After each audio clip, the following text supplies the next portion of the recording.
अभी थोड़ी देर पहले बहुत ज़ोर से बारिश हुई थी, तो यहाँ पर हेबाल पे एक घर पे पूरा छत वगैरह सब गिर के, और एक अंकल जी को चोट आई हुई है, और हमने उनको बैप्टिस्ट हॉस्पिटल लेकर आया हुआ है, अभी इमरजेंसी में है। तो प्लीज़ गाइस, हेल्प की ज़रूरत है अंकल के लिए।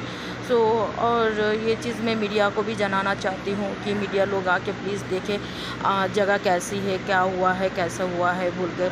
So please come forward and please help this family. जो ये घर है जहाँ पर हमने बोला था आपको, अभी वीडियो भेजा था, तो ये इनका घर है। सो ऐसे होकर ये छत है यहाँ, और ये जो पैर जो गिरा है ये बाजू वाले बिल्डिंग का है, ये इनका, इसका ये नहीं है।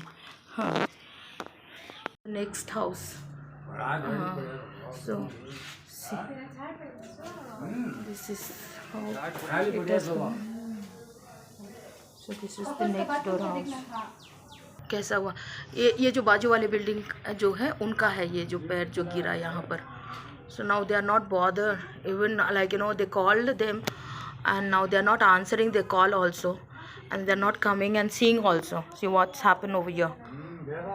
So this is what happened over here.